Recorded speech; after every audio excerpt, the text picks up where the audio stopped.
श्री शिवाय नमस्तोभ्यम। हर हर महादेव। जय भोलेनाथ।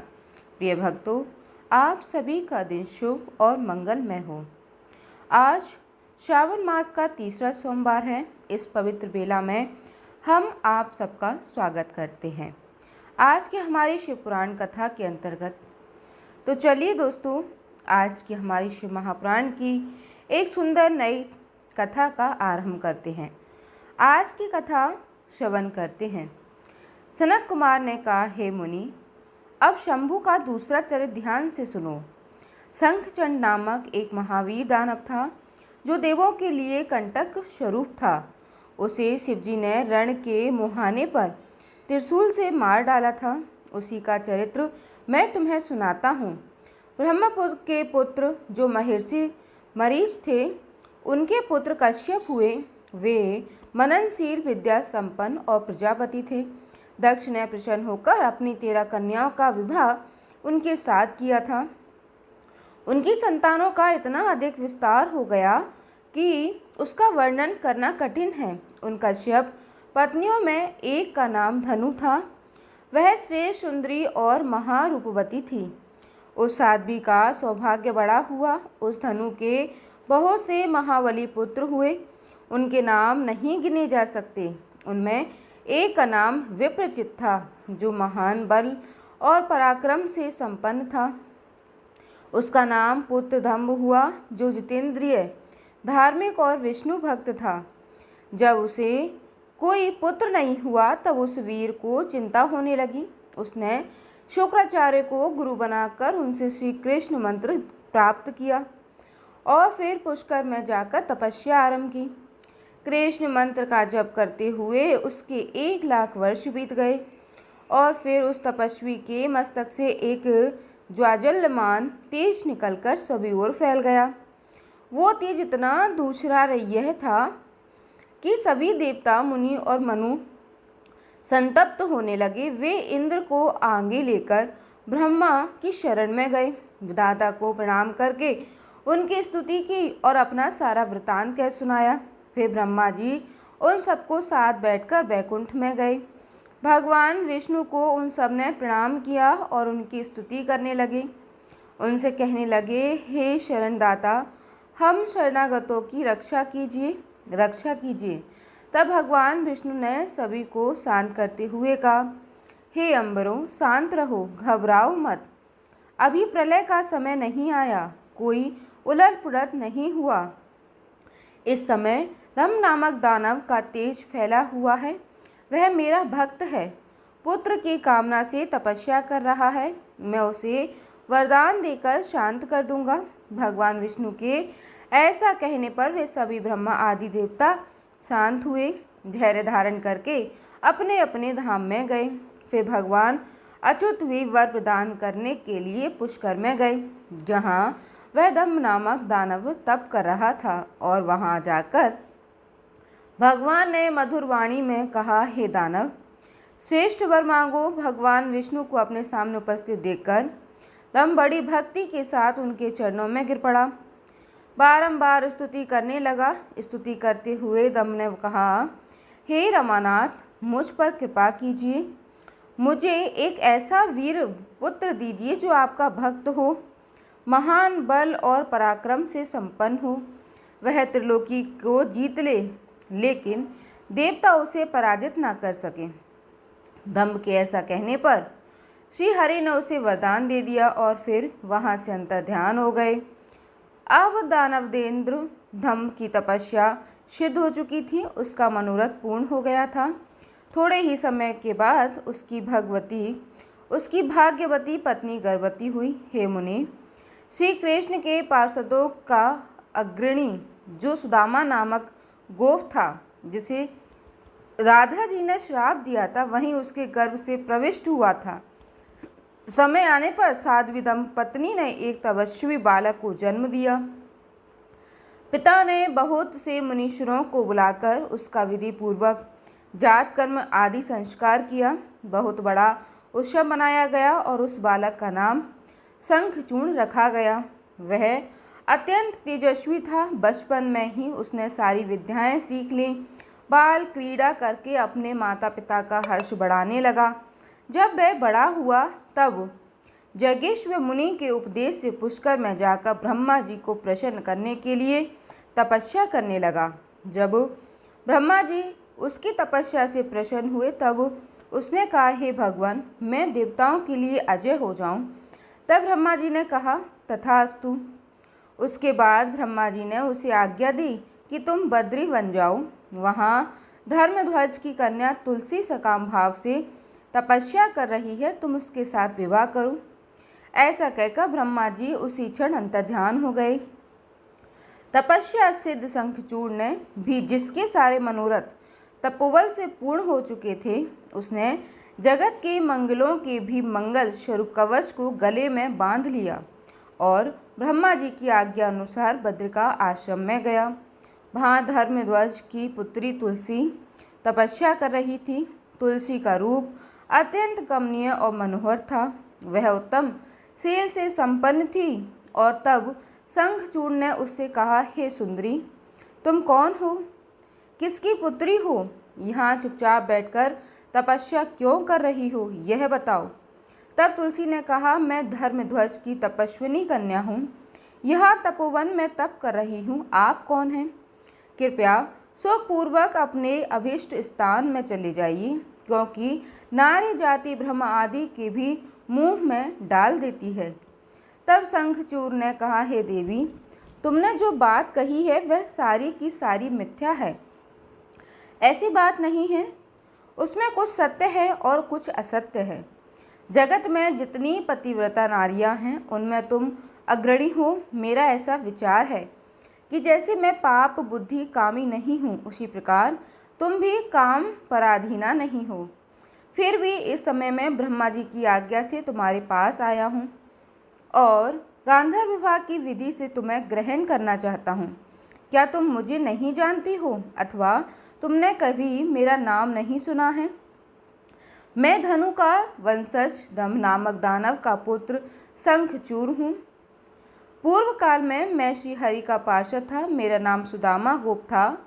इस समय मैं राधिका जी के श्राप से दानवराज शंखचूड़ बनकर उत्पन्न हुआ हूँ।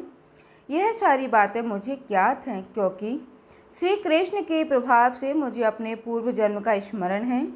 इस प्रकार कहकर संचप चुप हो गया और तब तुलसी को प्रसन्नता से मुस्कुराकर कहा, हे भद्र पुरुष, आज अपने सात्विक विचार से मुझे पराजित कर दिया है। जो पुरुष स्त्री द्वारा परास्त ना हो सके वह संसार में धन्यवाद का पात्र है, क्योंकि जिसे स्त्री जीत लेती है वह पुरुष सदाचारी होते हुए भी सदा अपावन बना रहता है। देवता, पितरों और समस्त मानव उसकी निंदा करते हैं।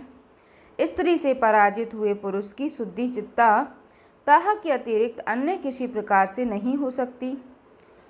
मैंने अपनी विद्या, प्रभा और ज्ञान की जानकारी के लिए ही आपकी परीक्षा ली थी, क्योंकि एक स्त्री को चाहिए कि वह अपने मनोमानित कांत की परीक्षा करके ही उसे पति के रूप में वर्ण करे।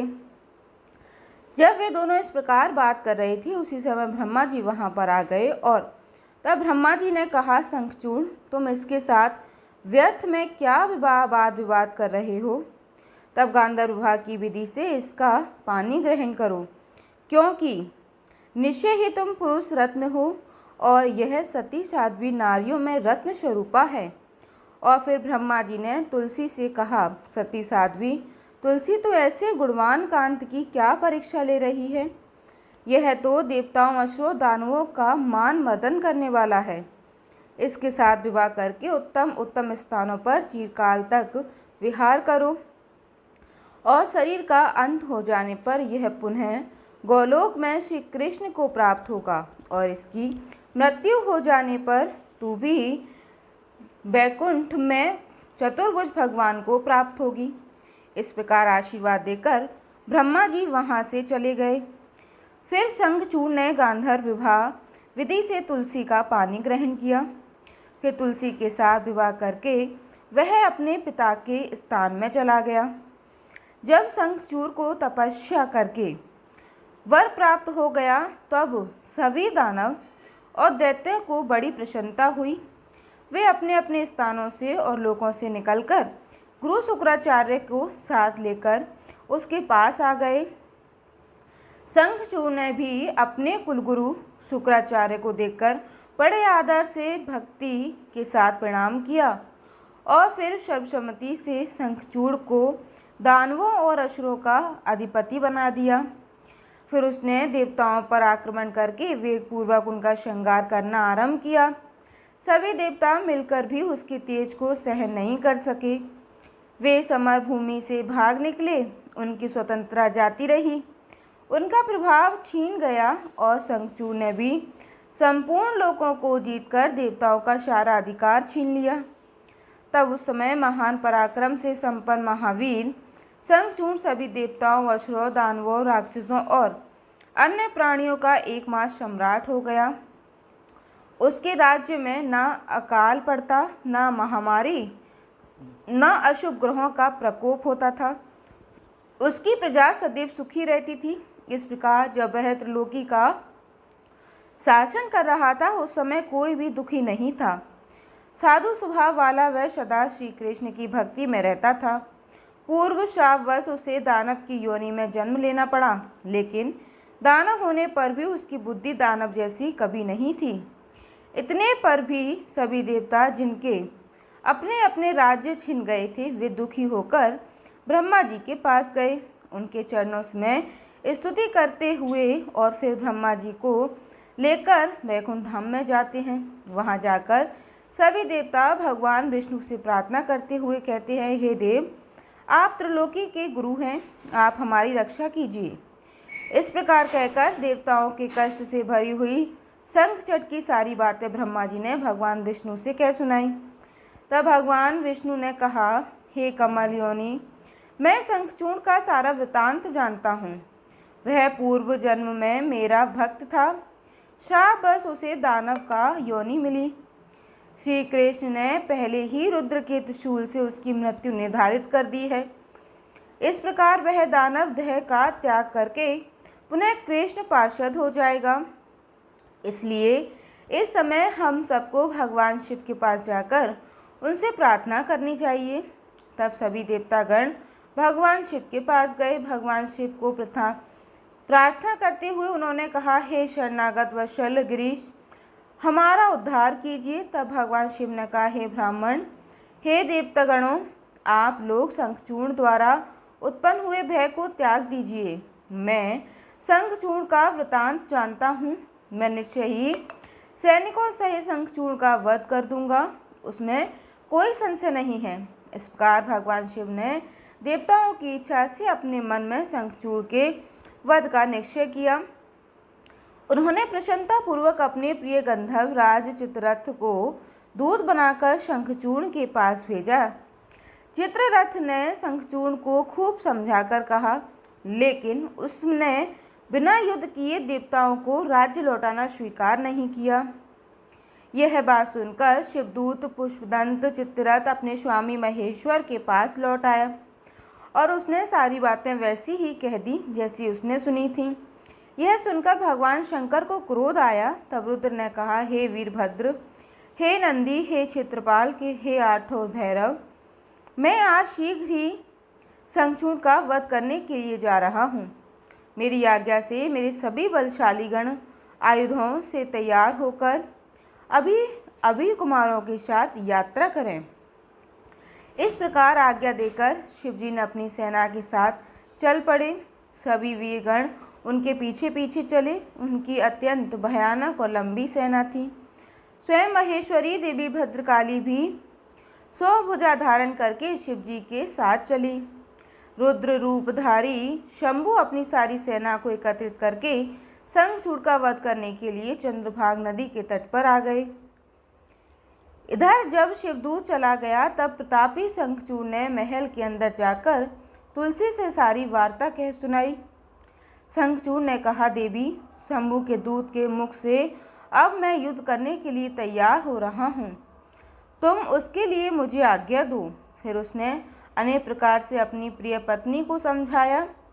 फिर ब्रह्म मुहूर्त में उठकर प्रातःकृत समाप्त किया, बहुत सारा दान दिया।